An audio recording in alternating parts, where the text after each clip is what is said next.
TV조선 취재기자들이 전하는 뉴스의 중심 보도본부 한라인, 저는 신효섭입니다.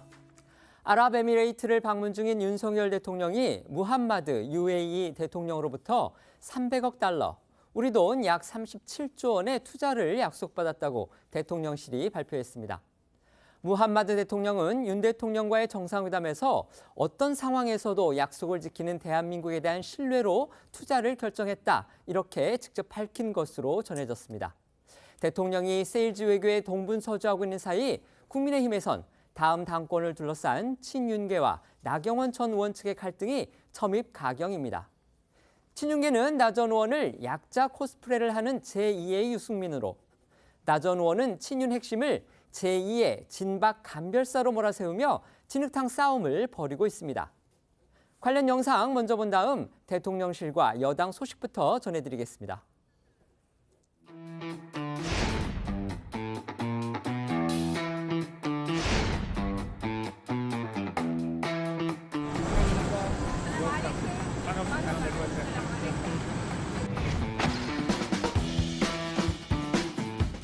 새로운 리더십을 가지고 한국과 UAE 관계를 더욱 확대 발전시켜야 합니다.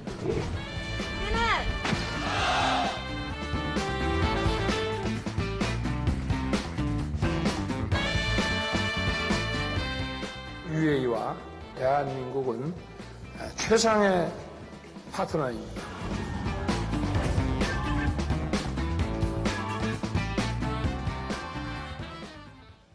취임 뒤 첫 중동 순방에 나선 윤 대통령, 오늘 일정부터 한번 살펴볼까요?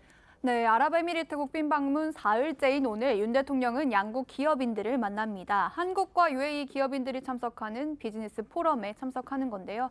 순방에 동행한 100여 개 우리 기업의 수출과 투자 등을 논의하는 자리로 윤 대통령은 이 자리에서 기업인들을 격려하고 양국 경제협력 비전을 제시할 계획이고요.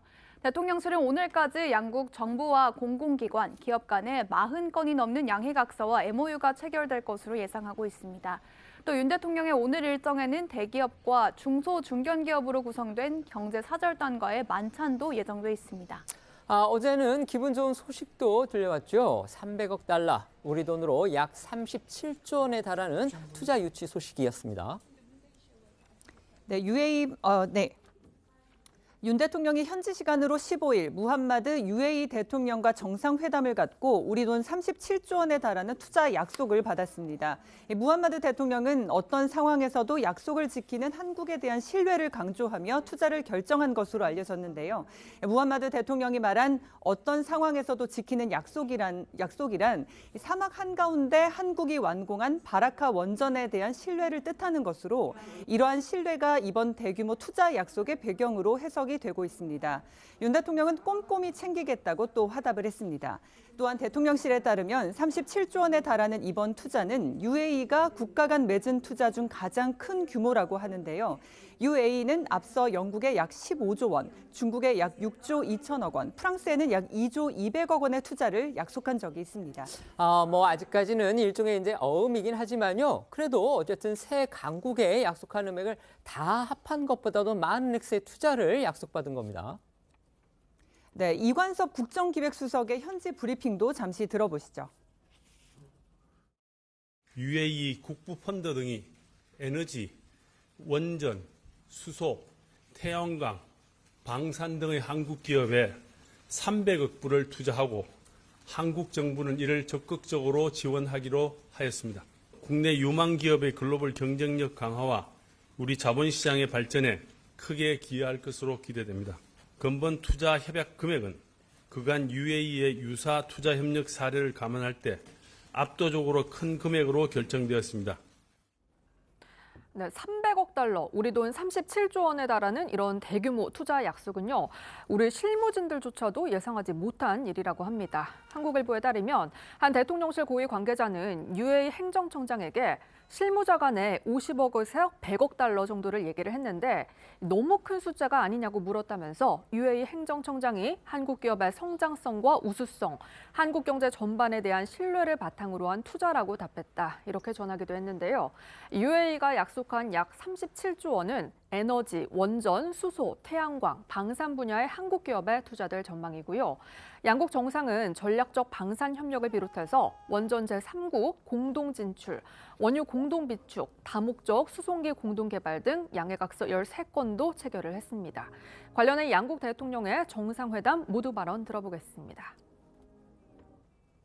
سيدي من خلال العمل المشترك بيننا نجحنا في تطوير أحد أكثر مشاريع الطاقة النووية السلمية تقدما في العالم ودولة الإمارات عازمة على توسيع هذه العلاقات مع بلدكم الصديق وتعزيزها 2009년 바라카 원전 건설을 계기로 해서 전 세계가 주목하는 특별한 관계를 구축했습니다.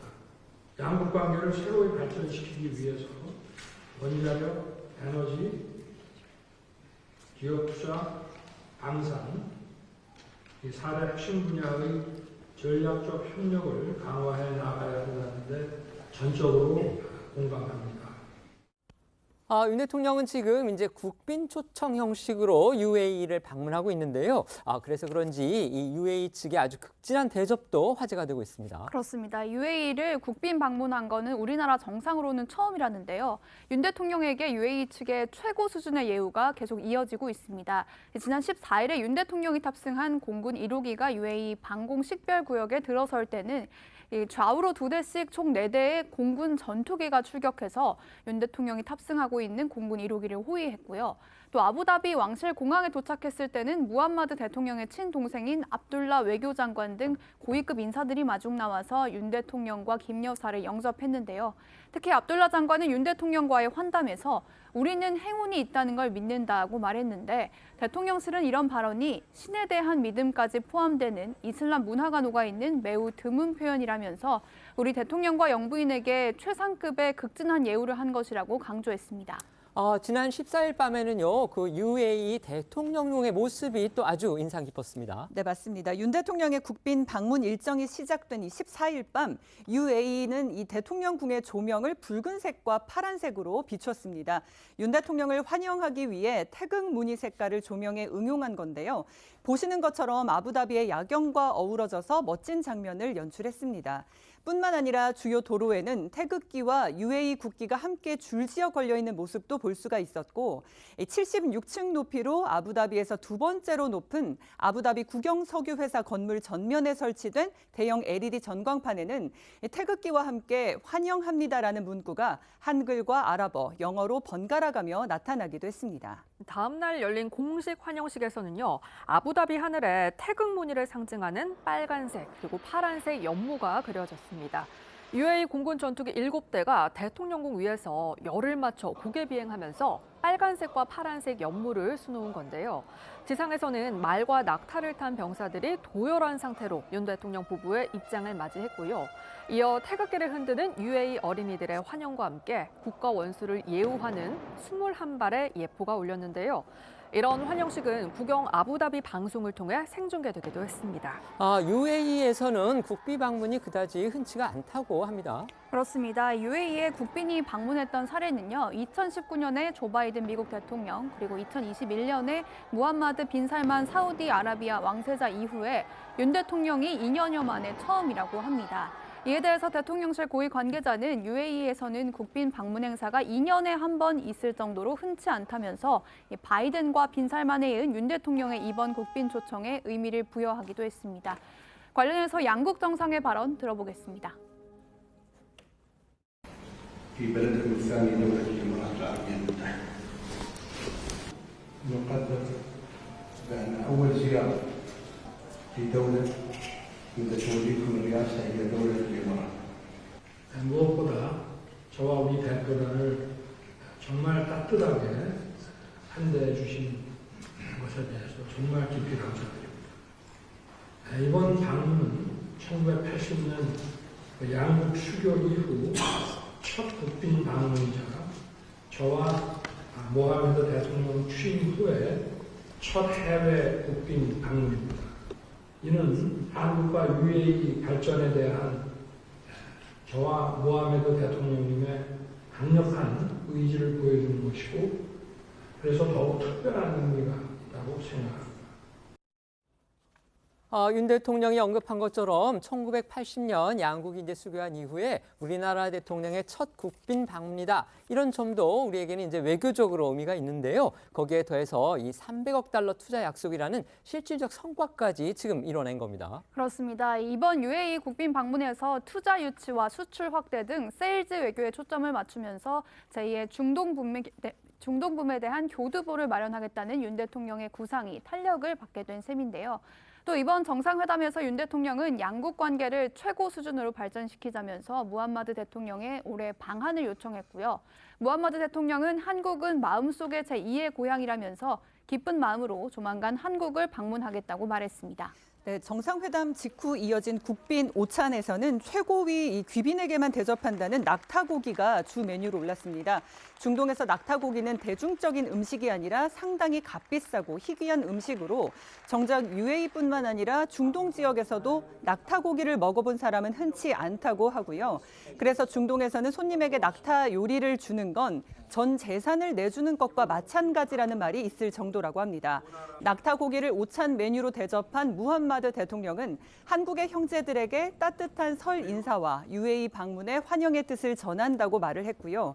오찬에는 이재용 삼성전자 회장, 최태원 SK그룹 회장, 정의선 현대자동차그룹 회장 등 우리 경제계 인사들도 참석을 했습니다.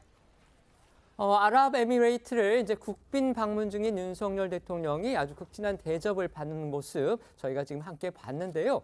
여기에 대해서 이제 300억 달러, 그러니까 우리 돈으로 한 37조 원에 달하는 이런 투자 약속을 지금 받아냈습니다. 윤 대통령 이번 이제 이번 정상 외교를 결국 세이즈 외교다, 경제 외교다 이런 부분에 방점 찍는 것으로 대통령실이 진작부터 얘기를 했었는데 이 성과 어떻게 평가하십니까? 일단 뭐 MOU 열세건 그 300억 달러 안에 그게 들어가 있죠. 그 가시화된 건 아니지만 그래도 규모 자체가 워낙 그동안에 다른 나라랑 맺었던 것보다는 훨씬 더 큰 규모. 그리고 그 약속 자체를 이제 대통령이 직접 자기 입으로 했다는 데에서 원래 이제 뭐 MOU라는 게 이제 일종의 어음이잖아요. 그렇지만 대통령이 직접 얘기를 했으니까 더 상당히 실현될 가능성이 크다. 지금 이게 대통령실 생각인 것 같아요. 그렇죠. 기본적으로 어쨌든 국가 간 최고 지도자들의 이야기이고 그 신뢰성이 담보가 된 그런 부분들이 더 중요한 것이기 때문에 한번 이렇게 얘기해놓고 뭐 그냥 지켜도 그만 안 지켜도 그만 이런 것은 아니니까요. 최대한 우리가 그렇게 가져가자라는 측면에서 상당히 좀 의미가 있다라고 좀 보여지고 특히 이제 원전이라든지 뭐 친환경 에너지 방산 이런 쪽은 현재 대한민국의 수준 자체가 거의 세계 최고 수준으로 가고 있고 굉장히 지금 수출이 잘 되고 있는 상황이어서 이런 부분과 관련된 이런 협력을 전폭적으로 약속한 상황이기 때문에 앞으로도 여러 가지 후속적인 조치들이 좀 뒤따를 것으로 보이고 정부로서는 이것에 대한 구체적인 실행력을 담보하기 위해서 좀 만전의 후속 조치들을 좀 취해야 되지 않을까 싶고요. 아랍에미리트 같은 경우는 사실 뭐 이번 윤 대통령 그것도 있지만 진작부터 우리나라랑 관계가 여러 가지 좋습니다. 황우석 박사도 거기 가서 연구를 하고 있고 또 이번에 그렇게 한국과의 신뢰를 최고 지도자가 자꾸 언급을 많이 했기 때문에 아마 이번 그 37조 원이 넘는 이 성과가 뭐 어느 정도 좀 달성될 가능성이 좀 크지 않나 뭐 이렇게 좀 기대를 해봅니다. 네, 말씀해 주시죠. 뭐 축하할 만한 일이고 기대가 많이 됩니다. 40건에 대해서 MOU를 체결하고 한 37조 원 규모라고 하니까 이런 것들이 잘 됐으면 좋겠고 다만 이제 박근혜 전 대통령 때도 한 123조 원 정도의 MOU를 체결됐는데 사실상 계약이 체결된 게 별로 없어서 실망을 하는 경우도 있었거든요. 그래서 지금부터가 시작이라고 보고 MOU를 정식 계약으로 꼭 체결될 수 있도록 노력했으면 좋겠고요. 또한 이제 정부만 노력한 건 아니잖아요. 그간의 기업이 중동에서의 어떤 신뢰 그리고 그 기술력을 바탕으로 지금의 MOU를 이끌어낸 거니까 기업들에게 대해서도 좀 국민들께서 칭찬을 주셨으면 좋겠다 이런 말씀을 드리고 또 전 정부들 그러니까 이명박 정부든 문재인 정부든 태양광, 에너지 분야, 원전, 바카라 원전까지 이런 전 정부의 어떤 실적까지도 함께 가져가서 현 정부가 좋은 성과를 거뒀으면 좋겠습니다. 네. 네, 윤 대통령의 국빈 방문 일정 대부분을 함께 소화하고 있는 김건희 여사의 모습도 주목을 받고 있습니다. 맞습니다. 이제 이슬람 지역 여성들이 머리에 두르는 이제 샤일라 이거 착용한 모습, 그 다음에 군복 재킷을 입은 모습도 눈길을 끌었습니다. 네, 먼저 국빈 방문 이틀째 오전 윤 대통령 부부는 UAE 현충원인 웨아트 알 카리마에 이어서 그랜드 모스크를 찾아서 UAE 초대 대통령 묘소도 참배를 했습니다. 윤 대통령은 짙은 남색 넥타이와 정장, 김 여사는 흰색 블라우스와 검은색 바지 정장, 머리에는 검은색 바탕에 금색 무늬가 들어간 스카프 형태의 전통 의상 샤일라를 착용했는데요. 이는 여성은 머리카락을 보이면 안 된다는 이슬람 율법을 존중한 것으로 과거 박근혜 전 대통령과 김정숙 여사가 모스크를 방문했을 때도 각각 흰색과 검은색 샤일라를 착용했었습니다. 아까도 잠깐 말씀드렸지만 이제 대통령 부인이 군복을 입은 모습 그렇게 흔히 볼 수 있는 것은 아닌데요. 어제 김건희 여사가 그 군복을 입고 또 사진을 촬영하는 그런 모습 보였습니다. 네, 어제 오후에 이어진 아크 부대 방문에서는요. 윤 대통령은 물론이고 김 여사도 사막무늬 전투복 상의를 착용하고 장병들의 노고를 경로했습니다. 윤 대통령은 방명록에 형제국과의 안보 협력 최일선에 있는 막강 아크 부대 자랑스럽고 든든합니다 라고 적었고요. 이어 비공개로 부대 관계자들에게 부대 현황에 대한 브리핑을 받은 뒤 한국 광내 식당에서 장병들을 만났는데요.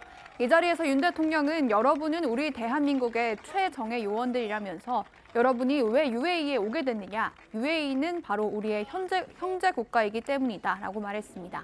네, 그러면서 윤 대통령과 김 여사는 수행 참모진과 아크 부대원들과 함께 단체 사진을 촬영하는 시간도 가졌습니다. 김 여사는 장병들이 셀카 촬영을 요청하자 특수 복장을 입은 4명의 장병과 함께 사진을 찍었고요. 장병들이 여사님 사랑합니다를 외치자 김 여사는 정면 카메라를 향해 손가락 하트를 보이기도 했습니다. 또 김 여사가 이 매복을 위한 길리 슈트를 입은 장병에게 다가가서 덥지 않냐, 괜찮으시냐, 낙타들이 좋아할 것 같다며 말을 걸기도 했는데요. 윤 대통령 부부의 아크 부대 방문 모습을 영상으로 잠시 보시죠.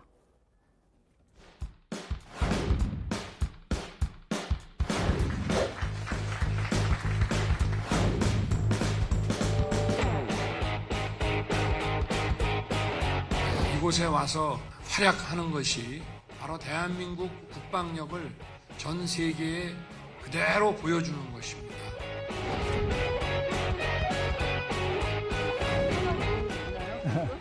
많이 있습니다. 많이 있죠. 예. 그러니까. 얼굴 아니, 난 진짜 동물 좋아하니까.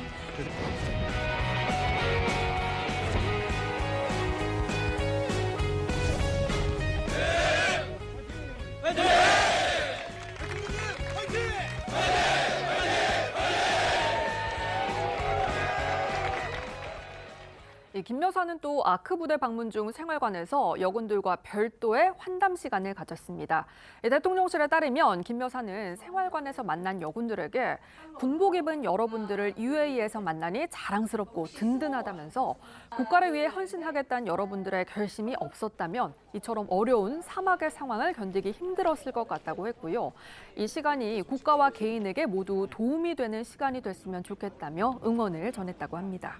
이런 가운데 국내 정치권에서는 외교부가 MBC를 상대로 제기한 정정보도 청구 소송을 놓고 공방이 이어지고 있습니다. 지난해 9월이었죠. 윤 대통령이 미국을 방문했을 때 불거졌던 이른바 자막 논란, 그것 때문입니다.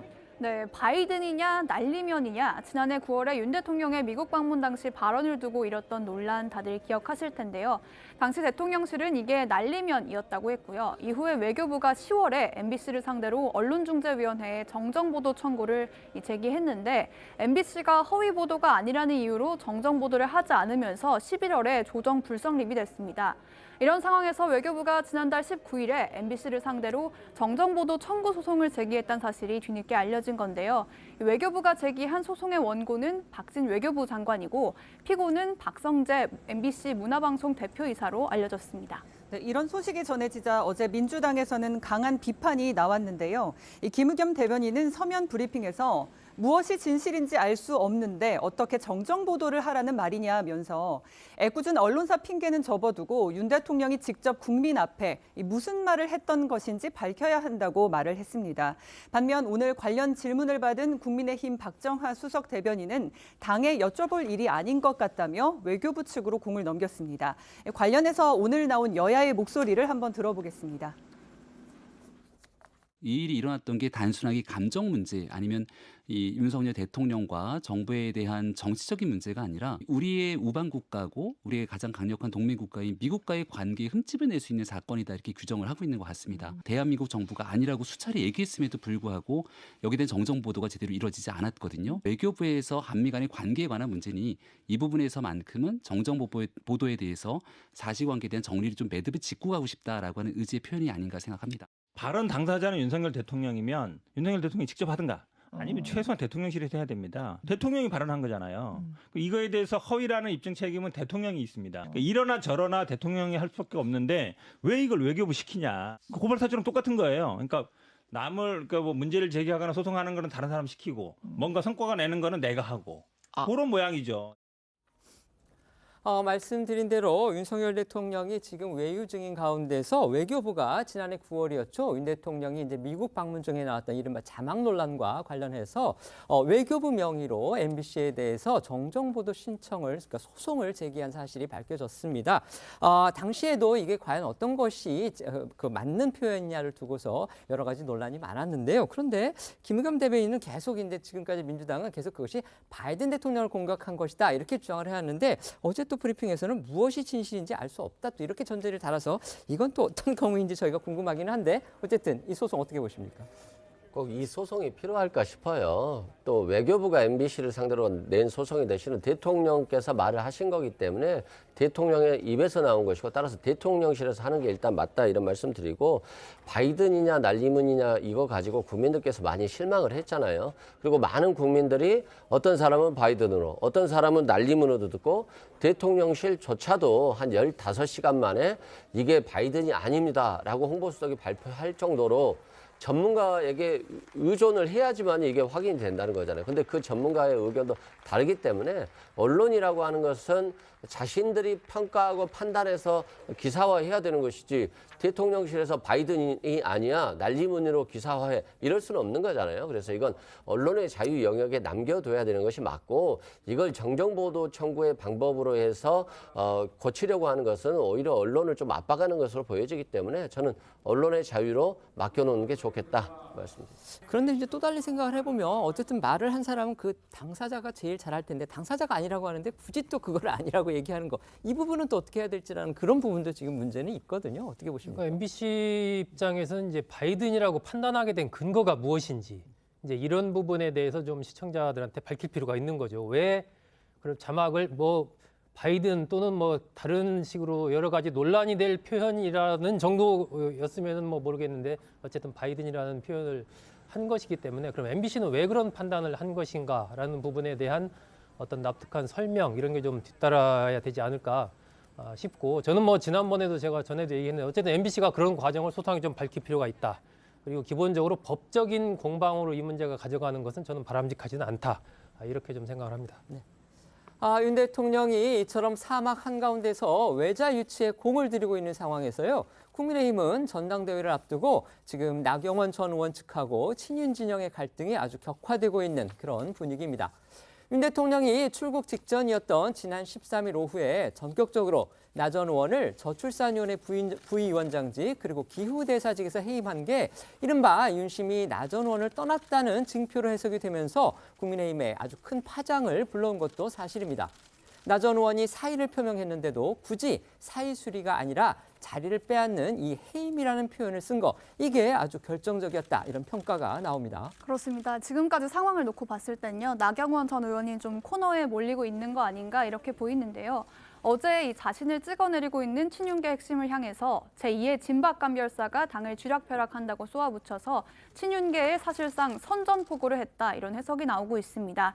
나 전 의원은 자신의 SNS에 대표 윤핵관인 장제원 의원 등 친윤 핵심을 겨냥해서 제2의 진박감별사가 쥐락펴락하는 당이 과연 총선을 이기고 윤석열 정부를 지킬 수 있겠냐면서 2016년에 악몽이 떠오른다. 우리 당이 이대로 가면 안 된다라고 적었습니다.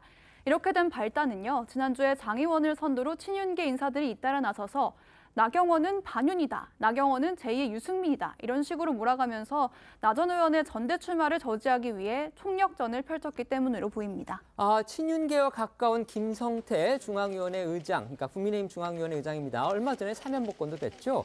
지난 13일에 라디오에 출연해서요. 정권 출범 초기에 나 전 의원이 이제 외교부 그리고 보건복지부 장관 등 여러 자리에 이야기가 있었고 실제 진행 절차도 좀 있었던 것으로 알고 있다. 그러니까 인사검증을 말하는 거겠죠.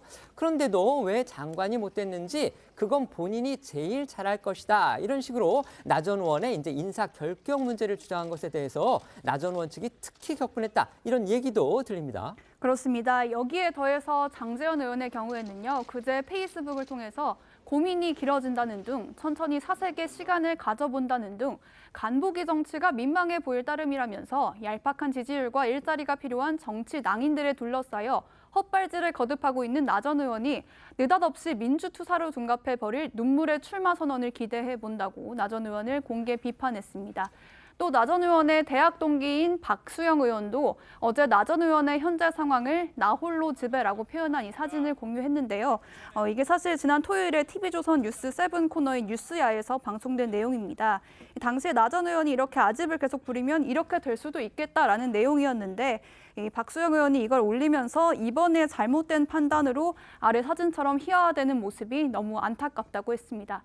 이러니까 나 전 의원은 2016년 박근혜 정부 당시 새누리당 총선 참패의 원인으로 지목된 진박 논란을 거론하면서 반박에 나선 겁니다. 아마 기억들 하실 겁니다. 2016년 총선 때였죠. 이른바 친박계 핵심들이 당시에 친이계 이런 이제 반대파 등을 밀어내고 당을 장악하기 위해서 이른바 진박 간별 논란을 빚다가 민심을 잃어서 결국 총선에서 참패한 그런 사례가 있었죠.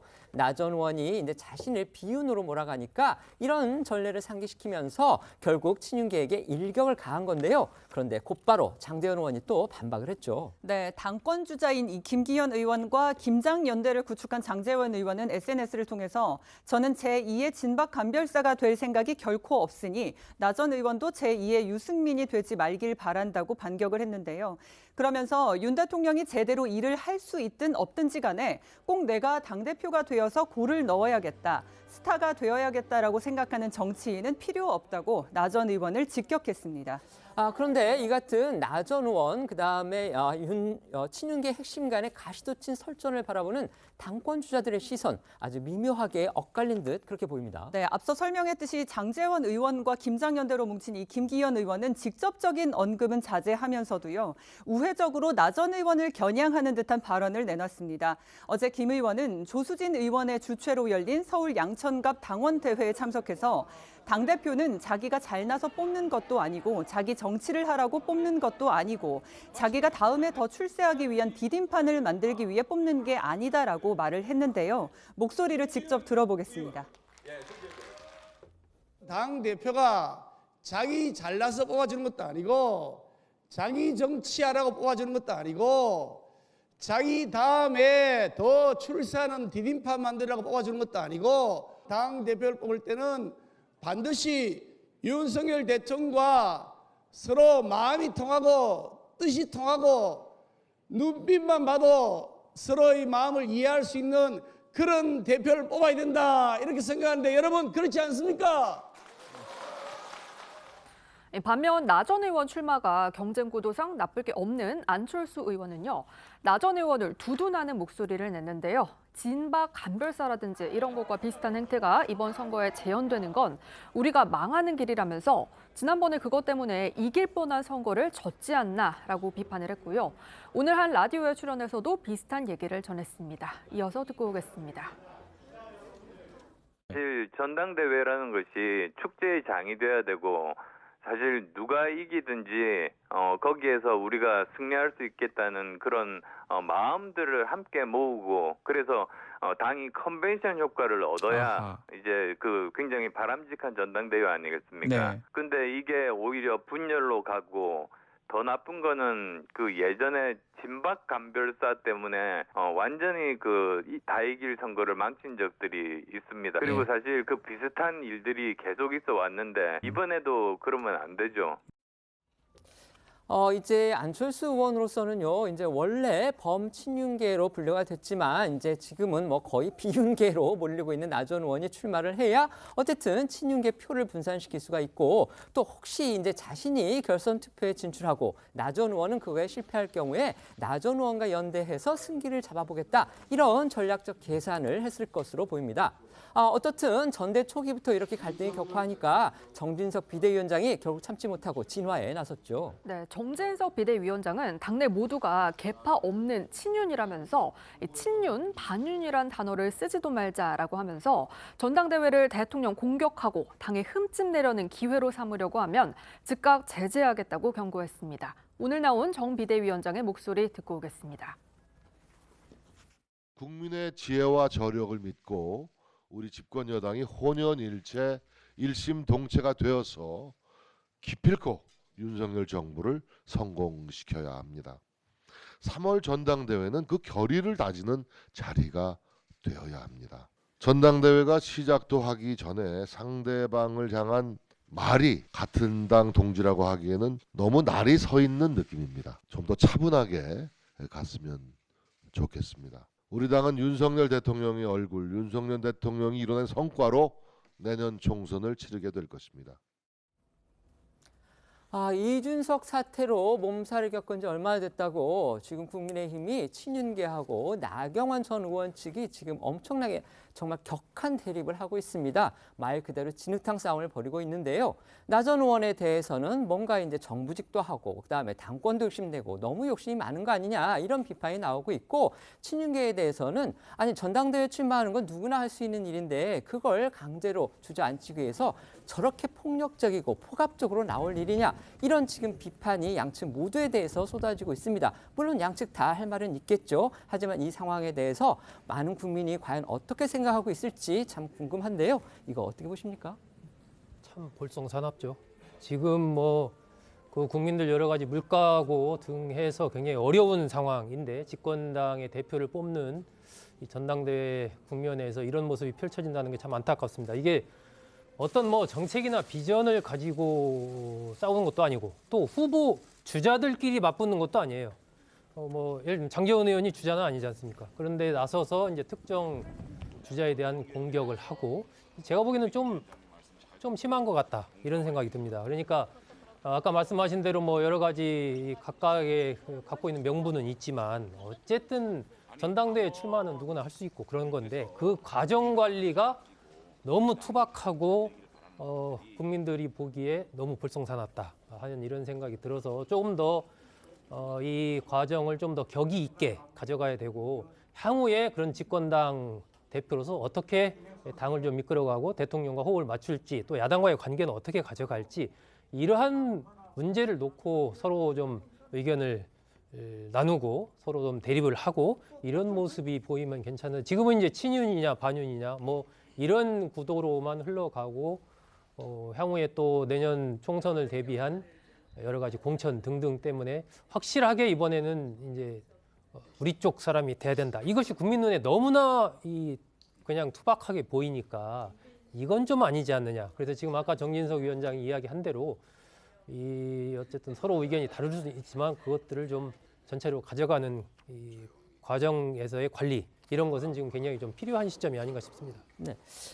이제 조선일보 아침 사설도 그렇게 썼던데요. 사실 이 사태가 너무 매끄럽지 못하게 보이는 것이, 사실 나경원 전 의원 같은 경우는 어떻게 뭐라 그럴까요? 좀 명예롭게 퇴진을 한다고 그럴까? 어떤 순조롭게 좀 탈출을 마련하고 싶은 그런 생각이 있었는데, 아까도 말씀드렸지만 윤석열 대통령이 아주 전격적으로 해임을 시켜버린 거, 이러면서 오히려 나경원 전 의원을 코너로 더 몰렸고, 결국 나경원 전 의원으로서는 나가고 싶지 않아도 나갈 수밖에 없는 정치인으로서의 운명이 걸렸기 때문에 이제 이런 사실 분석도 나오고 있고, 거기에 대해서 장제원 의원은 대체 무슨 자격으로 저렇게 나와가지고서 나경원 전 의원에 대해서 저렇게 폭력적인 말들을 쏟아내느냐, 이런 지적들이 지금 나오고 있는 것 같아요. 어떻게 보십니까? 그러니까 나경원 전 의원이 사표를 냈잖아요. 그럼 그걸 수리해 주는 게 맞죠. 근데 해임했다라고 하는 것은 당신과 정치하지 않겠다, 이렇게 보여질 수 있거든요. 그러면 나경원 전 의원 입장에서 보면 그냥 가만히 있으면 다음에 공천을 못 받을 수도 있는 거잖아요. 그래서 정치권에서도 제거될 수 있기 때문에 자신에 대한 자존심의 문제거든요. 자존심이 좀 질팔폈다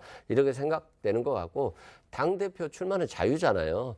근데 왜 장제원 의원이 자꾸 뭐 기만을 했다, 뭐 거래를 했다, 이걸 뭐 정치 낭인들 일자리 만들어 주려고 하냐 이런 식으로 굉장히 비난하고 있고 또 정진석 비대위원장은 지금 뭐 윤 대통령을 공격하면 즉각 제재하겠다. 뭐 마치 윤리라도 소집할 것처럼 이렇게 얘기를 하고 있기 때문에 진중권 씨가 그 말 했잖아요. 육갑들 그만 떨어라. 마치 그 말이 딱 와닿는 듯한 느낌이 들고요.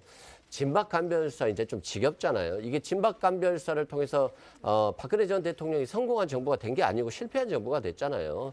그렇다라고 한다면 나경원 의원이 정말로 당대표로서의 자질이 있냐 없냐를 판단해야 되는데 마치 낙인 찍기 하고 이건 김장년대가 아니고 대통령실 관저에서 식사를 안 했기 때문에 당신은 당대표가 아니야 라고 공격하는 것처럼 보여서 굉장히 이런 낙인 찍기가 너무 횡행하는 것 같다 이런 생각이 들고요.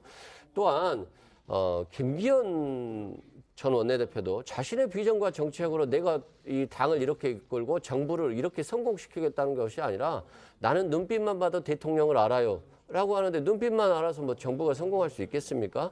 마치 이것이 대통령의 뜻에 따라서 향후 총선에서 공천을 하고 대통령의 당을 만들겠다 이렇게 보여지기 때문에 국민들 입장에서 보면 아 저분이 성공한 대통령을 만들기 위한 것이 아니라 자신들만의 정당을 만들기 위한 것이 아니야 이렇게 해석되는 거거든요. 그래서 저는 좀 초심으로 돌아가서 국민들이 생각하는 윤석열 대통령의 정부가 성공할 수 있는 그런 모습으로 좀 다가갔으면 좋겠습니다. 네. 대통령이 외국에 나와서 정상회견을 하고 있는 동안에는 이제 심지어 야당도 정쟁을 삼가하는 그런 게 우리 정치권의 오랜 어떤 관행이고 그 다음에 어떤 약속이었습니다. 그런데 정작 지금 다른 데도 아닌 여당 안에서 이렇게 난리가 벌어지고 있기 때문에 비판적인 목소리가 더 큰데요. 나경원 전 의원 말씀드린 것처럼 친윤교와는 각을 세우는 반면에 지금 윤 대통령에 대해서는 또 존중의 메시지를 내서 또 눈길을 끌었어요. 네, 나 전 의원은 말씀하신 대로 이 친윤계 공세에는 적극 반격을 하면서도요. 자신을 저출산 고령사회위원회 부위원장과 기후환경대사직에서 해임한 윤 대통령에 대해서는 각을 전혀 세우지 않고 있습니다. 이런 기조는 오늘 SNS를 통해서도 나타났는데요. 나 전 의원은 순방 중인 윤 대통령이 UAE로부터 300억 달러의 투자 유치를 한 것을 언급하면서 가슴이 벅차오른다라고 말하며 이번 순방의 가장 주된 목적이 경제적 성과라던 윤 대통령이 순방 이틀 만에 이 같은 결과를 이끌어냈다고 적었습니다. 이를 두고 일각에서는 친윤계가 공세를 퍼붓는 가운데 자신이 반윤이 아니란 점을 강조한 거 아니냐 이런 해석이 나왔습니다. 어쨌든 관심의 초점 결국 나 전 의원이 전당대회에 나오느냐 아니면은 생각을 접고 물러서느냐 여기에 지금 모아지고 있습니다. 네, 맞습니다. 나 전 의원은 이에 대해서 여전히 고심 중이라는 입장을 고수하고 있는데요. 선뜻 어느 쪽이든 결론을 내리지 못하고 있다는 겁니다. 언론 보도들을 종합해보면 결국 이번 주 나올 당대표 지지도 여론조사 결과가 나 전 의원의 출마 여부를 가를 최종 변수가 될 가능성이 높아 보이고요. 그리고 그 선택은 윤 대통령의 귀국 이후가 될 것으로 예상이 됩니다. 실제 나 전 의원을 돕고 있는 박종희 전 의원은 오늘 한 라디오에 출연해서 나 전 의원의 출마 의지는 명확해 보이지 않느냐며 순방 중인 윤 대통령의 귀국 후 출마 의사를 밝힐 것으로 알고 있다고 예상을 했는데요. 이 출마를 고심 중인 나 전 의원과 박 전 의원의 목소리를 각각 들어보시죠. 조금만 기다려 주십시오. 너무 저를 조금만 기다려 주십시오. 좀 더 당원과 국민들의 목소리를 조금 더 듣도록 하겠습니다. 요 며칠 사이에 뭐 행보라든가 페이스북에 올린 글을 보면 출마 의지는 뭐 명확해 보이지 않습니까? 다만 이제 대통령이 국익을 위해서 외국에 나가 계시고 하니까 그 기간에 어떤 의사를 밝히는 것은 좀 예의가 아니다. 국내 정치 또 걱정하시게 만드는 그래서 이제 귀국 후에 의사를 밝힐 거로 제가 알고 있고요.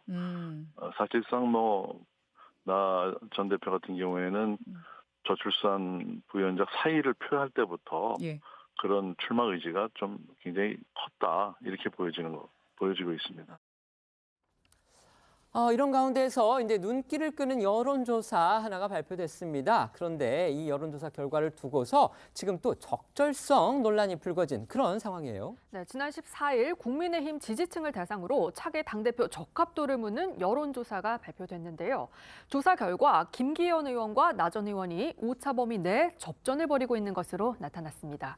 리얼미터가 미디어 트리뷴 의뢰로 조사한 결과 김기현 의원이 32.5%, 나경원 전 의원이 26.9%로 두 사람의 지지율 격차는 오차 범위 내였고요.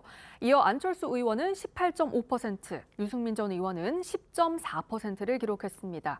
이런 결과에 김기현 의원은 윤 대통령을 언급하면서 한껏 고무된 모습을 보였는데요. 반대로 나경원 의원 측은 지금까지와는 다른 결과에 신뢰성을 지적하고 있습니다. 각각 듣고 오겠습니다. 며칠 전에 여론조사를 했는데 김기현이가 1등 했답니다, 여러분. 이 모든 결과는 저 김기현이가 잘나서 그런 것이 아니라고 생각합니다. 눈빛만 봐도 서로 통하는 마음으로 윤석열 대통령을 성공시키고 대한민국 좀 잘 살게 해달라, 이런 말씀이라고 저는 확신합니다, 여러분. 윤심이 나경원 전 대표에게서 멀어진 것 아니냐, 이런 여론이 나오는 가운데 이제 조사가 진행이 됐어요. 그런데 이 조사 진행한 그 리얼미터 이택수 대표가 조사 진행 중에 추세를 예단해서 여론조사에 영향을 미친 거죠. 저는 여론조사가 아니고 이건 여론 조작이 아니냐, 이렇게 생각까지 들더라고요. 지금 보신 대로 이제 김기현 의원이 오차 범위 내에서 그다음에 나경원 전 의원하고 이렇게 일종의 이제 경합이라고 봐야 되겠죠. 완전 우세라고 보기는 어렵고요. 이런 이제 여론조사 결과가 나오니까 이를 두고서 김기현 의원 측에서는 환호하는 반면에 나경원 전 의원 측에서는 이 여론조사 결과 자체가 잘못됐다, 이런 식으로 하는 겁니다. 왜 이러냐면 지금 저희가 다른 여론조사 결과 하나 보여드릴 텐데요. 올해 1월 7일에서 9일 사이에 한길 리서치가 쿠키 뉴스 의뢰를 받아서 국민의힘 지지층을 상대로 한 당대표 지지도 조사를 했는데요. 당시에는 나경원 전 의원이 30.7%였고요.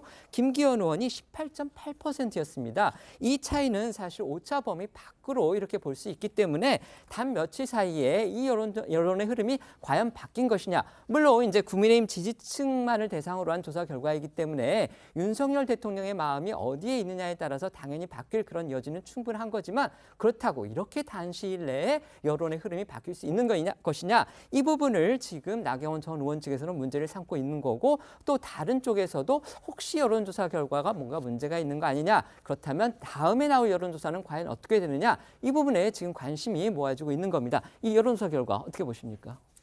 이 하나의 흐름만 가지고 현재 상황이 이렇게 됐다라고 단정하기는 어려울 것 같아요. 한두 개 더 여론조사 결과를 좀 봐야 될 것 같은데, 기본적인 흐름 자체는 좀 약간 이렇게 가는 흐름이 아닌가 하는 생각이 듭니다. 이게 나경원 전 의원이 약간 저는 좀 타이밍을 놓쳤다라고 좀 보는데, 초반에 이른바 친윤 그룹에서 반윤 프레임으로 나경원 전 의원을 가두면서 공격을 할 때 초반에 뭔가 정광석화처럼 정치적인 결심을 하고 발빠른 움직임을 보였다면 아마 좀 달라졌을 텐데, 지난주 내내 계속해서 가면서 이 사표를 냈는데 해임으로 처리를 하고, 또 장제원 의원 등이 나서서 계속 공세를 펼치고 등등 이런 흐름들이 계속 이어지면서 나경원 전 의원이 이른바 반윤 프레임에 갇혀버렸습니다. 갇혀버린 그런 상황 속에서 이게 당원들만을 대상으로 한 현재 이 전당대회가 이제 진행이 되고 있고, 그와 관련된 조사이기 때문에 여러 가지 당원들로서는 이제는 확실히 그런 프레임 속에서 어느 정도 인식이 좀 바뀐 것 아닌가 하는, 그렇게 볼 수 있는 부분이 있는 거죠. 그래서 이 조사 결과가 정확하다고 얘기할 수는 없지만 어쨌든 전체적인 흐름을 일정하게 좀 반영하는 것 같고, 리얼미터 조사 저희들도 많이 해봤습니다만 그렇게 조작을 하거나 이럴 가능성은 없다라고 보기 때문에 앞으로 한두 개 더 조사 결과를 보긴 해야 되겠지만, 기본적인 흐름 자체는 이런 흐름이기 때문에 나경원 전 의원으로서는 여러 가지 좀 고심이 좀 깊어지지 않을까, 그렇게 좀 예상이 됩니다. 네, 말씀해 주십시오. 제가 봤을 때는 좀 이번 여론조사 결과가 좀 너무 튀는 거 아닌가 싶고요. 또 아직은 나경원 대표가 그렇게 늦지 않았다, 이런 말씀을 드리고, 반윤 프레임에 좀 가두려고는 하지만 아직 갖추지는 않았다. 그리고 그건 국민이 판단할 것이라고 보여집니다. 이 사건 여론조사 같은 경우는 미디어 트리뷴이 위탁을 했는데 선거기획사하고 주소가 같다고 하더라고요. 그러면 선거기획 차원에서 이런 여론조사를 위탁했을 가능성도 배제할 수는 없다고 보여지고요. 그런 부분은 너무 추측이신 것 같아요. 네. 그리고 또 이게 이 여론조사 결과가 뭐 사전에 신고되거나 홈페이지에 등록이 되지 않고 또 무당층과 민주당을 상대로 한 지지도 조사가 안 됐기 때문에 뭐 신고하지 않아도 된다 뭐 이렇게 하는데 그것이 곧 김기현 대표에게 좀 유리한 상황으로 해석될 여지가 있어서 이건 좀 여론조사 결과는 다른 여론조사와 좀 비교해 봐야 될 것 같고요. 또한 이번 여론조사를 통해서 보더라도 나경원 의원이 조금 뒤처진 것으로 보여지지만 반면에 나경원, 유승민, 안철수 전 대표 여론조사 결과를 보면 과반수를 넘어가거든요. 그런데 이번 선거는 100% 당원 여론조사지만 반면에 결선 투표가 있어서 아직은 김기현 의원의 지지율만으로 결선 투표 없이 당선될 가능성은 없어 보이기 때문에 국민의힘 당 대표 선거는 아직도 충분히 변수가 많이 남아 있다 이런 말씀입니다. 네, 여론조사 결과에 대한 어떤 의문 같은 거 이제 두 패널께서 많이 지적을 해주셨기 때문에 저희가 듣기로는요, 이 리얼미터가 이른바 이번 여론조사의 신뢰성을 높이기 위해서 평소보다는 그 표본수, 그러니까 국민의힘 지지자의 그 표본수를 다른 조사보다는 늘렸다고 합니다. 이택수 그 리얼미터 대표가 이런 부분은 계속 설명을 하고 있다고 하기 때문에 저희가 반론권 차원에서 말씀을 전해드렸습니다. 다음 소식, 민주당 소식 전해드리려고 하는데요. 먼저 속보부터 전해드리도록 하겠습니다. 지금 방금 검찰발로 나온 소식인데요. 서울중앙지검 반부패 수사 3부 강백신 부장검사 측은요. 오늘 이재명 민주당 대표에게 피의자로 설 이후로 검찰 조사를 받으라고 소환을 통보했다고 합니다. 구체적으로 소환을 통보한 그 이유는 그 위례 신도시 개발 의혹이고요. 거기에 지금 이재명 대표의 핵심 사법 리스크의 의혹 중에 하나죠. 바로 대장동 의혹까지 들어가 있다고 합니다. 검찰은 이 대표가 대장동 사업 당시에 성남시장으로서 최종 결재권자의 위치에 있었기 때문에 결국 조사가 불가피하다고 보고 있고 지난해부터 이 대표 관련 의혹을 장시간 조사해온 만큼 소환 준비가 충분히 이루어졌다는 그런 입장이라고 합니다. 소환 날짜는 구체적으로는 지금 나오고 있지 않지만 일단 검찰이 제시한 날짜는 설 직후로 설 연휴 이후로 그렇게 지금 알려져 있고요.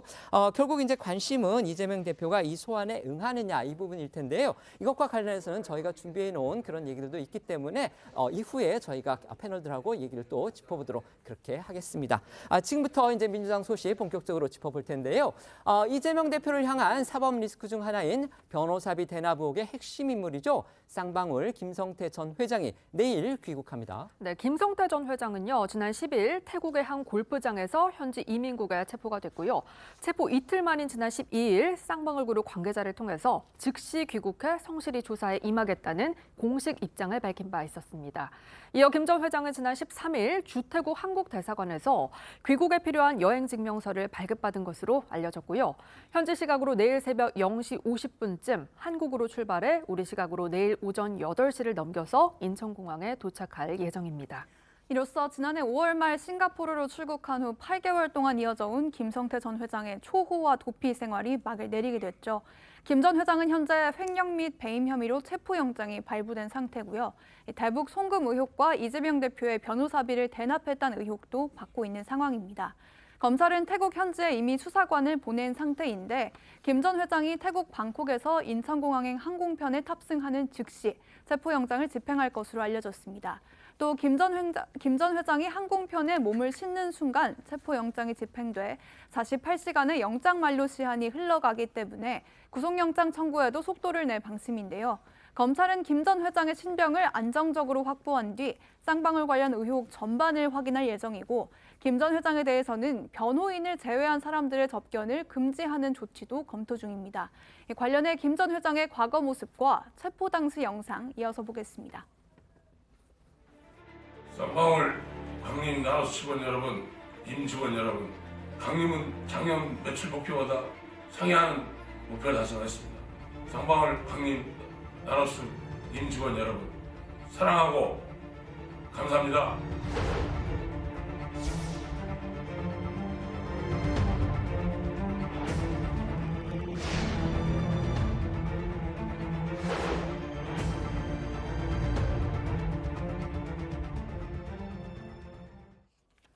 김성태 전 회장이 태국 현지에서 국내 언론과 가진 인터뷰 내용도 또 전해졌습니다. 네, 김성태 전 회장은 어제 KBS와의 인터뷰에서 자신이 자진 입국을 결심한 이유 등에 대해 밝혔는데요. 김 전 회장은 태국 현지의 수사 환경이나 가족들의 환경이 너무 안 좋아서 자신이 빨리 귀국을 해서 사실대로 밝히는 것이 좋다고 생각했다며 회사와 가족들에 대한 검찰의 압박 때문이라는 취지의 답변을 내놨습니다. 김 전 회장 자신의 혐의에 대해서도 이제 입장을 밝혔다는데요. 이재명 대표 변호사비 대납 의혹을 비롯해서 대부분 혐의를 아주 전면 부인했다고 합니다. 네, 김 전 회장은 KBS와의 인터뷰에서 이재명 대표 변호사비 대납 의혹에 대해서 이 대표와 만날 만한 계기도 없고 만날 이유도 없다며 이 대표와 관계 자체를 전면 부인하고 나섰습니다. 또 이재명 때문에 제 인생이 이렇게 초토화됐다고 말을 하면서 이 대표와 전화 통화도 한 적이 없다고 이렇게 강조했다고 합니다. 김 전 회장은 그 외 자신의 주요 혐의인 횡령과 배임 등에 대해서도 배임 이런 건 없다고 생각한다며 회사에 피해 준 것도 없다고 생각하는데 검찰에 가서 해명할 것은 해명하고 책임질 것은 책임지겠다고 말했습니다. 다만 북한의 고위급 간부들에게 거액을 건넸다는 의혹에 대해서는 회사 돈이 아니라 개인 돈을 줬으며 비즈니스를 위한 일이었다고 혐의를 일부 인정하는 모습을 보였다고 합니다. 김성태 전 회장은 이재명 대표를 전혀 모른다, 본 적도 없다 이렇게 주장하고 있는데요. 이 대표 역시 과거부터 이제 줄곧 김성태 전 회장과는 전혀 입장이 없다 이런 입장을 밝혀왔습니다. 지난 금요일에도 비슷한 생각 다시 한번 강조했다고 합니다. 네, 이재명 대표는 지난 13일 진행된 유튜브 라이브 방송에서 김성태라는 분의 얼굴을 본 적이 없다면서 왜 그분이 제 변호사비를 내느냐 정말 황당무계하다라고 거듭 의혹을 부인하고 나섰습니다. 그러면서 이 대표는 쌍방울과의 인연이라면 내의사 입은 것밖에 없다라는 농담도 던졌는데요. 이 대표 목소리 듣고 오겠습니다. 쌍방울과 이재명은 대체 무슨 관계입니까? 나도 모르겠어. 뭘 알아야 내가. 내가 인연이라면 이거 내의사 입은 거. 대체 누가 누구에게 얼마를 왜 어떤 방법으로 줬다는 건지 아무것도 없어요. 도대체 저는 김성태라는 분 얼굴도 본 일이 없거든요. 근데 그분이 왜 제 변호사비를 내며 받은 사람은 대체 누구냐 그럼? 그 사람 잡아가든지 정말 황당무계해요. 여야 정치권도 김성태 전 회장 귀국을 앞두고서 지금 서로를 향해서 아주 강하게 날을 세우고 있습니다. 네, 국민의힘에서는 이재명 대표가 김성태 전 회장을 모른다고 발언한 것을 겨냥해서 이 대표의 거짓말은 일상이라며 비판의 날을 세웠습니다. 이재명 대표가 이러다가 민주당과의 관계가 자신에 불리해지면 민주당도 몰랐다고 할 것이 분명하다고 비꼬기도 했는데요. 김종혁 비대위원은 이화영 전 경기도 평화부지사에 이어서 이해찬 전 민주당 대표의 전직 보좌관이 쌍방울의 사회이사로 재직하고 있다는 언론 보도까지 나왔다며 이런 상황에서도 이재명과 김성태가 서로 모른다고 하는 걸 믿을 국민이 있겠냐고 목소리를 높였습니다. 반면 민주당에서는 이재명 대표가 검찰에 소환된 날 김성태 전 회장이 체포된 건 우연의 일치로 보기 어렵다며 사실상 검찰의 기획체포설을 주장하고 나섰습니다. 친명계 중진으로 분류되는 안민석 의원은 지난주 한 라디오 인터뷰에서 김성태 전 회장이 저항권을 행사하지 않고 자진 귀국을 결정한 것 역시 검찰의 공작 때문이라는 취지의 발언을 해서 피의자에게 도주를 권장하는 거냐는 논란이 일기도 했는데요. 여야의 목소리를 이어서 들어보겠습니다. 구속된 이화영 경기도 평화부지사도 쌍방울 고문과 이사를 골고루 지냈고 이해찬 전 대표의 전직 보좌관은 지금까지도 쌍방울 계열사의 사회이사로 재직하고 있다고 언론은 보도하고 있습니다. 이재명 이해찬의 측근들과 법률 대리인들이 줄줄이 쌍방울과 연을 맺고 있는데 이재명과 김성태는 서로 모르고 전화 한 통 한 적도 없다고 하니 이걸 믿을 국민들이 있겠습니까? 이재명 대표가 검찰에 수사받으러 간 날, 소환된 날, 김성태 회장이 체포됐다는 게 이게 정말 저는 우연의 일치일까? 뭐 7, 8개월 동안까지 국내 돌아오지 않고서 저항권을 행사할 수가 있었는데 하루 사이에 자진 귀국으로 지금 알려져 있지 않습니까? 어느 정도 꿰어 맞춘 그런 시나리오가 지금 진행되고 있지 않나. 이재명 대표의 또 다른 사법 리스크, 또 어떻게 보면 이재명 대표를 둘러싼 사법 리스크의 핵심이라고 볼 수 있는 대장동 의혹과 관련해서 지금 검찰이 이 대표의 소환을 통보했다는 소식 아까 말 전해드렸는데 다시 한번 속보 전해드리고 패널들과 질문, 답변 들어보겠습니다. 서울중앙지검이 오늘입니다. 이재명 민주당 대표에 대해서 대장동 그리고 위례 신도시 특혜 개발 비리 사건의 피의자로, 그러니까 피의자 신분입니다. 소환 조사를 받으라고 통보했다고 합니다. 이재명 대표는 이르면 설 전후로 검찰 소환 조사를 받을 예정이다. 이렇게 지금 조선닷컴은 보도를 하고 있는데요. 검찰이 지난 2021년 9월 대장동 의혹이 언론 보도로 불거진 뒤에 약 1년 4개월 만에 대장동 개발을 최종 결재했던 가장 윗선이라고 볼 수 있는 이재명 대표를 소환 조사하는 것입니다. 이 대표가 소환에 응할지 이 부분은 저희가 뒤에서 짚어보기로 하고요. 우선 검찰의 이 같은 소환 통보, 특히 피의자 신분임을 적시했다는 거, 피의자 신분으로 소환을 통보한 거 어떻게 봐야 할지 먼저 패널들께 여쭤보겠습니다. 먼저 말씀해 주시죠. 좀 안타까운 일인데요. 당 대표로서 당연히 검찰 수사에 협조해야 되고 또 당당하게 수사에 임할 것으로 보여집니다.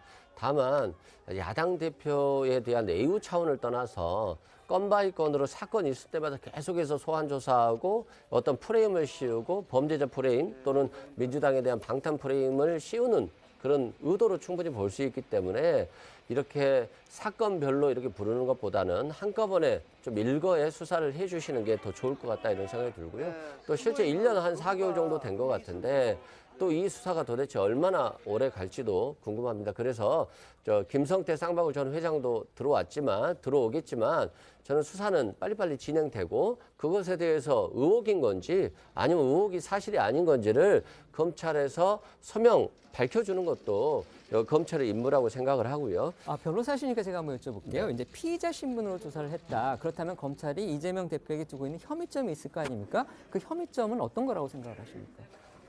이제 그건 거죠. 대장동이나 위로 신도시에서 자신이 결재권자이고 직원들의 보고를 받고 결재한 것이기 때문에 직원들의 범죄와 같이 공범으로 보는 거죠. 그리고 이미 정진상 씨라든가 이런 것들 기소할 때 또 공범으로 피의자로 적시한 경우가 있어요. 그래서 기소는 거의 99% 정해진 것 같고요. 그런 측면에서 이재명 대표 입장에서는 아니 이미 기소가 정해졌는데 검찰에 가서 서명 해봤자 어차피 기소할 건데 차라리 법원에 재판에 가서 하는 게 맞지 않냐 이런 또 전략이 있어요. 그렇다면 소환에 응하지 않을 가능성도 있다고 보십니까? 그럴 가능성을 배제할 수는 없어요. 왜냐하면 이번에 성남FC도 조사하자마자 이미 그 전에 공범들에 대한 기소가 이루어졌었기 때문에 형식적인 절차에 불과하고 검찰은 이재명 대표의 말을 어차피 믿지 않기 때문에 검찰도 이재명 대표에게 증거를 일부만 제시하고 보여주지 않고 이재명 대표 입장에서 보면 열심히 소명할 필요가 없는 거거든요. 그런 전략 때문에 다음 어떤 소환에는 응하지 않을 가능성도 배제할 수는 없지만 개인적으로는 그럼에도 불구하고 저는 당당하게 오히려 소환에 맞서서 검찰의 그런 불필요한 수사이고 소환 절차임에도 불구하고 응하는 것이 더 좋다라고 저는 보는 입장입니다. 네, 말씀해 주시죠. 이제 이런 부분들이 사실 이제 이재명 대표 개인을 떠나서 민주당에서 대표 출마를 할 때부터 이른바 민주당 리스크와 이재명 리스크가 동기화되는 것 아니냐 하는 것이 이제 현실화하고 있는 거죠. 결국 계속해서 검찰은 아마 이번 대장동 건 말고도 지금 변호사비 대납 의혹도 있지만 관련된 사건에서 계속해서 이제 이재명 대표와 관련된 조사를 하겠다는 의지를 보일 것으로 예상이 됩니다. 그러면 이 대표 입장에서 그걸 전부 다 거절하기도 참 쉽지가 않고 그렇다고 부르는 대로 다 당대표가 가서 조사받는 것도 이것도 또 쉽지 않단 말입니다. 이런 국면이 계속되고 그리고 또 재판이 이어지는 상황이 향후에 이제 펼쳐지게 되면 내년 4월이 선거인데 계속해서 당대표가 재판정에 나가고 기타 검찰에 가느니 마느니 하고 이런 부분들이 계속되는 상황. 이것은 참 야당으로서는 곤혹스러운 상황이다. 그래서 저는 이재명 대표가 일정한 어쨌든 좀 시점에 자신의 거취 문제를 확실하게 빨리 정리를 하는 게 그러면서 이제 당당하게 조사에 임하는 거죠. 당은 당대로 또 여러 가지 새로운 민생 중심으로 가든지 이렇게 하고 이렇게 가는 게 맞지 계속해서 예상되는 이러한 이 검찰 리스크에 그대로 대표가 노출되는 이런 상황으로 계속 가는 것이 민주당에 과연 맞는가 여기에 대한 여러 가지 좀 고민들이 있을 것 같고 이 대표가 좀 결단을 해야 되는 시기가 다가오는 것 아닌가 이렇게 생각합니다. 네, 설 연휴 직후 아마 이 시점을 아마 소환 가능 시기로 지금 상정을 하고 있는 것 같은데요. 임시국회가 어쨌든 그때까지도 또 열리기 때문에 만약에 검찰이 신변 확보를 시도한다고 하더라도 또 체포동의안 처리의 문제가 발생하는 데 그런 여러 가지 변수들이 남아 있다는 거 말씀을 드리겠습니다. 어쨌든 지금 대장동 의혹과 관련해서 여러 가지 새로운 사실들 또 어떤 의혹들이 불거지고 있는데요. 이번에는 김만배 씨가 언론 그다음에 법조계 등에 전방위적으로 로비를 했다는 그런 의혹과 관련해서 중견 기자들의 술값 수천만 원도 대신 내줬다. 이런 또 보도가 나왔습니다. 네, 김만배 씨는 앞서 전해드린 대로 언론사 간부들 기자들과 거액의 돈 거래를 한 데 이어서 상품권을 제공하거나 골프장 접대 등 언론계의 전방위 로비를 펼친 의혹이 제기됐었죠. 여기에 이어서 서울신문은 김만배 씨가 최소 7명 이상의 기자들과 강남구의 한 유흥업소에서 자주 술을 마셨고 이후에 해당 기자들이 따로 와서도 서너 차례 김만배 씨의 이름을 대고 술을 마신 것으로 확인됐다고 보도했습니다. 서울신문에 따르면 해당 업소는 여성 적대부가 나오는 곳으로 2명 테이블의 술값이 기본 400만 원에 달하는 고급 룸살롱이라고 하는데 현재는 폐업한 상태라고 하고요. 최근 불거진 법조인 술값 대납 장소로 거론된 곳이기도 하다고 전해졌습니다. 남욱 변호사와 정영학 회계사 등 이 대장동 일당들도 이 업소에서 만나 사업 논의를 했었다고 합니다.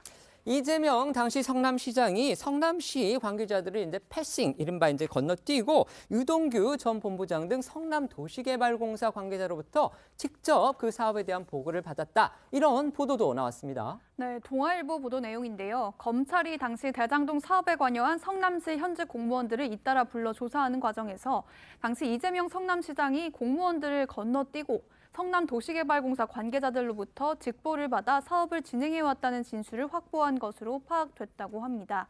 이처럼 성남시장이 성남시 주무부서가 아닌 공사로부터 관련 보고를 직접 받고 사업을 진행하는 것은 상당히 이례적이었다는 공무원들의 진술도 나왔다고 합니다.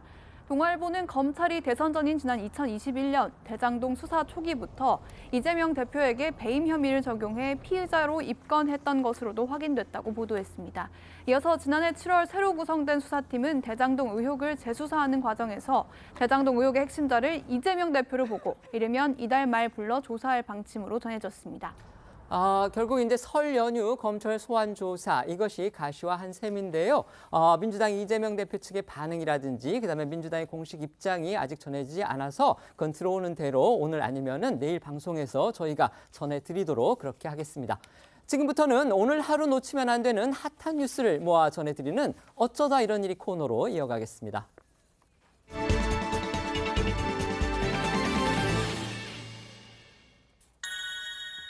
첫 번째 키워드는요. 책방 주인 문재인 전 대통령이 책방을 연다는 그런 소식이 전해졌습니다. 그렇습니다. 문재인 전 대통령이 경남 양산사저 인근에 책방을 연다는 소식이 전해지면서 정치권 안팎에 관심이 집중되고 있는데요. 오늘 한겨레 신문 보도입니다. 지난해 말 한겨레 신문과 한길사가 공동으로 진행한 인터뷰에서 문 전 대통령은 책을 통해 대화와 교류의 공간을 만들겠다면서 책방 개소 구상을 밝혔고요. 평산마을의 작은 주택 한 채를 내부만 리모델링해서 오픈하려고 준비하고 있고 이름은 평산마을 책방으로 2월이나 3월에 문을 열겠다고 구체적인 계획을 전했습니다. 특히 문 전 대통령은 자신이 기증한 책들을 진열하는 건 물론 본인이 직접 책방지기를 맡겠다고 해서 이 책방이 일종의 친문진영 교두보 역할을 할 수 있다는 관측도 나오고 있습니다. 전직 대통령이 책방 주인으로 변신한다. 이거 정말 예상하지 못했던 그런 행보인데요. 문 전 대통령이 책방을 개소하는데 이 딸 다혜 씨가 권유했다. 이런 지금 보도도 나왔습니다. 네, 맞습니다. 조선일보는 문 전 대통령 측의 관계자 말을 인용해서 과거 갤러리에서 일했던 딸 다혜 씨가 적극적으로 책방을 만드는 걸 권유한 것으로 안다고 전했는데요.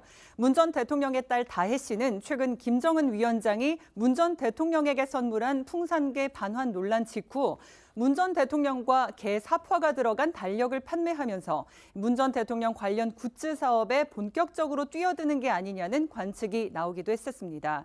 한편 야권 관계자에 따르면 문 전 대통령은 부지 계약이나 건축비 같은 문제 때문에 고민이 많았지만 주변의 설득이 있어서 책방 개소를 결심하게 된 것으로 알려졌습니다. 문재인 전 대통령 정말 책을 사랑하고 책을 많이 읽는 그 열독가, 애독가라는 사실은 저희가 알려주고 있는데 이처럼 이 책방까지 열기로 한 거 어떻게 이런 결심을 했는지 그 배경도 궁금합니다. 네, 문 전 대통령은 책방을 열게 될 생각을 한 계기 중 하나로 평산마을 주민들을 꼽았는데요. 그간 시위로 인한 소음과 욕설로 주민들이 스트레스를 많이 받았고 또 식당이나 카페를 하는 분들도 피해가 많았다면서 도움드릴 방안이 없을까 고민하다 마을 책방을 생각하게 됐다는 겁니다. 책방을 방문하는 사람들이 늘면 자연히 지역의 카페와 식당 이용자도 늘어날 거란 판단입니다. 퇴임 후에 이제 잊혀진 삶을 살겠다 이렇게 뜻을 밝혔었는데요. 문재인 전 대통령. 하지만 이제 이런저런 이슈가 계속 나오면서 뉴스의 관심권에서 아주 멀어지는 거 결코 쉽지 않아 보이는 그런 상황이긴 합니다. 네, 그래서 여권 일각에서는요. 문 전 대통령이 말과는 전혀 다르게 잊히지 않기 위한 삶을 살고 있다라는 비판도 했는데요. 일각에서는 퇴임 이후에도 도서 추천을 통해 간접적 메시지를 전달해오던 문 전 대통령이 책방 개설을 통해 지지층의 영향력을 확대해가지 않겠냐 이런 전망도 나오고 있습니다. 두 번째 키워드 보겠습니다. 일단 멈춤입니다. 지난 카타르 월드컵 동에서 정말 깜짝 스타로 떠오른 조규성 선수의 모습이 보입니다. 네, 조규성 선수는 이 카타르 월드컵에서 멀티골을 터뜨리며 일약 스타덤에 오른 선수죠. 국제 무대에 화려하게 눈도장을 찍은 만큼 축구 팬들 사이에서는 조규성 선수의 해외 이적에 관심이 뜨거운 상황이었습니다. 그런데 조 선수가 소속팀 전북 현대 선수단과 스페인 전지 훈련을 떠난 것으로 전해져서 이번 겨울에는 해외 이적 계획을 일단 접은 것이 아니냐는 관측이 나오고 있습니다. 앞서 조규성 선수는 스코틀랜드의 셀틱과 미국의 미네소타 유나이티드, 독일의 마인츠에서 공식적으로 이적 제안을 받은 것으로 알려졌는데 특히 마인츠의 감독은 조규성 선수에게 직접 전화를 걸어서 자신의 계획과 비전을 설명하는 등 적극적으로 영입 의사를 밝혔었던 것으로 전해집니다. 그런데 이 마인츠와의 협상을 맡은 사람이 바로 박지성 선수였다고 합니다. 박지성 선수 지금 전북 축구단에서 테크니컬 디렉터 역할을 맡고 있는데 이 박지성 선수가 이 협상에서 마인츠의 영입 제안을 거절했다. 이런 또 기사가 나왔어요. 맞습니다. 말씀하신 것처럼 박지성 선수는요. 전북 테크니컬 디렉터로서 조규성 선수의 이적 협상을 진행해 왔는데요. 이 협상을 거절한 건 조규성 선수가 지금 유럽에 진출하면 적응에 실패할 수 있으니까 유럽 팀들이 전력 구성을 재편하는 여름철에 이적하는 게 더 나을 거다라는 이유를 든 것으로 알려졌습니다. 박지성 테크니컬 디렉터는 앞서 조규성의 이적에서 가장 중요한 건 유럽 리그를 가는 것보다 주전으로 축구 경기에 뛸 수 있고 좋은 결과를 거두는 게 더 중요하다고 강조하기도 했는데요. 이와 관련해 조규성 선수의 목소리 듣고 오겠습니다. 제가 1월에 가면 좋을지 아니면은 여름에 이적을 하면 좋을지 저도 더 좋은 방향으로 제가 더 가서 적응을 하고 더 어떻게 하면 더 잘할까 그런 고민이 더 되기 때문에 박지성 디렉터님이나 이제 김상식 감독님이나 이렇게 해서 많은 주변에 이제 저희 에이전트 선생님들이나 이제 그래서 많은 얘기를 같이 나누고 같이 소통하면서 박지성 디렉터님은 이제 아무래도 겨울에 많은 선수들이 나가서 조금 힘들었잖아요. 유럽에 이제 진출했던 선수들이. 그래서 이제 여름에 더 잘 준비해서 같이 이렇게 나갔으면 좋겠다라고 그렇게 얘기를 해주셨습니다. 네. 그러니까 이제 박지성 디렉터의 의도는 그거라고 합니다. 이제 설명은 조규성 선수도 여러 언론 인터뷰를 통해서 그렇게 얘기를 밝혔던데요. 결국 이제 지금 우리나라 축구는 시즌이 아니죠. 하지만 지금 유럽 리그는 한층 시즌 중이라고 합니다. 그렇다면 가서 바로 지금 선수로 뛰어야 되는데 지금 비시즌 기간에 또 월드컵이 끝나고 나서 공백기가 있어서 조규성 선수가 이제 제 몸이 아니다. 몸 상태가 아직 좋지 않다. 만들어지지가 않았다. 그런 겁니다. 그렇다면 이 상태에서 지금 유럽에 갔을 때 과연 제 진가를 발휘할 수가 있겠느냐. 그렇기보다는 다음 시즌에서 우리나라에서 충분히 역량을 또 발휘한 다음에 그걸 인정받아서 다음 유럽 시장의 어떤 이적기가 본격 활성화되는 여름 시즌에 여름 그 이적 시장에서 자기의 몸값을 갖다가 제대로 받고 가는 게 더 좋다. 이게 유럽 EPL에서 여러 해 동안 활약을 했던 박지성 디렉터의 그런 권유였고 조규성 선수도 아마 그 부분을 이해를 해서 이렇게 의견이 모아진 거 아니냐 이런 지금 얘기들이 나옵니다. 하지만 지금 팬들의 생각은 또 조금 다를 수도 있습니다. 지금처럼 한참 주가가 올랐을 때 이적해야 하는 거 아니냐 이런 우려가 또 나오고 있다고 해요. 네, 맞습니다. 실제로 앞서 조규성 선수에게 이적을 제안한 구단들은 이적료를 두고 이 경쟁이 치열했던 것으로 전해지는데요. 이탈리아의 한 축구 전문 저널리스트에 따르면 셀틱, 마인츠, 미네소타 유나이티드가 최소 300만 유로, 그러니까 우리 돈으로 약 40억 원 이상의 이적료를 제시한 것으로 알려졌고, 특히 이 중에 미네소타는 세 구단 중에 가장 많은 500만 유로, 우리 돈으로 약 67억 원을 제시했던 것으로 전해집니다. 하지만 이 중 마인츠는 300만 유로 수준을 넘으면 이적료를 부담하기 어렵다는 입장을 언론에 밝힌 것으로 알려지면서 과연 여름 이적 시장을 기약하는 게 이 조 선수에게 이득이 될 것인가 이런 우려도 나오고 있습니다. 물론 조규성 선수의 기량이 별 탈 없이 유지되는 한 유럽에서 또다시 기회가 올 수는 있겠지만 현실적으로 전북이 현재까지 들어온 금액 이상의 이적료를 받을 수 있을지는 미지수라는 게 축구계 일각의 분석입니다. 이와 관련해서는 조규성 선수도 우려의 목소리를 낸 바 있는데요. 들어보시죠. 솔직히 어느 선수나 그렇게 좋은 기회가 오면은 바로 나가고 싶은 마음은 다 똑같을 거예요. 저도 지금 겨울에 안 나가면은 이제 여름에 어떤 팀이 나를 지금 이렇게 온 팀들도 안 원할 수도 있고 제 몸값이 떨어질 수도 있고 제 몸 상태가 또 안 좋아질 수도 있고 모든 방면을 다 고려해서 어떻게 하면은 가장 좋은 좀 효과적일까 그렇게 생각하면서 잘 준비하고 있습니다. 다만 전북 현대 구단 관계자에 따르면 조규성 선수는 아직 이적 시기를 고민 중이라고 합니다. 스페인 전지 훈련을 함께 떠나긴 했지만 유럽리그 주요 이직 시장이 이달 말 종료되기 때문에 앞으로 2주간은 이직 협상에 변수가 있을 수 있다는 게 구단 측의 설명입니다. 마지막 세 번째 키워드 보겠습니다. 20억 찾아가세요. 이거 어떤 소식입니까? 네, 로또 1등 당첨, 누구나 한 번쯤은 상상했던 일일 텐데요. 그런데 이렇게 꿈에 그리던 1등에 당첨되고도 아직 당첨금을 찾아가지 않은 사람이 있다고 합니다. 지난해 1월 15일 추첨한 제998회차 로또 복권으로 전북 전주시에 있는 한 복권 판매점에서 판매가 된 걸로 전해졌는데요. 당시 당첨 번호는 13, 17, 18, 20, 42, 45였고요. 당첨금이 무려 20억 원입니다. 로또 복권 1등 당첨금은 지급 개시일로부터 1년 이내에 수령해야 하는데 안타깝게도 오늘이 그 기한이라고 합니다. 그럼 오늘 지나면 당첨금은 더 이상 못 받는 그런 건가요? 네, 안타깝지만 그렇습니다. 지급 기한이 지난 당첨금은요, 복권기금법에 따라서 전액 복권기금으로 귀속이 되고 취약계층을 위한 복지에 쓰일 예정입니다. 이에 동행복권 관계자는 연말 연시 주변 사람들에게 선물로 받은 복권을 그냥 방치하는 사례가 있다면서 서랍, 지갑 등 자주 확인하는 곳에 복권을 모아두고 추첨이 지난 복권은 당첨 번호를 맞춰보길 바란다고 당부를 했는데요. 네티즌들도 이 소식이 전해지자 바지에 넣어놓고 깜빡한 거 아니냐, 당첨 종이를 잃어버렸을 거다 등 아쉽다는 반응을 보였습니다. 그런데 이 로또 복권 1등이 나온 회차에 이제 2등 당첨자도 지금 나타나지 않고 있다. 또 이런 소식이 들려요. 그렇습니다. 동일 회차의 2등 당첨금 역시 미수령 상태로 남아있다고 하는데요. 당첨액은 약 8천만 원으로 구입 장소는 부산 동구에 위치한 복권 판매점이었습니다. 저희는 1분 뒤에 다시 돌아오겠습니다. 오늘 준비한 소식은 여기까지입니다. 저희는 내일 오후 1시에 더 핫한 소식으로 찾아뵙겠습니다. 시청해 주셔서 고맙습니다.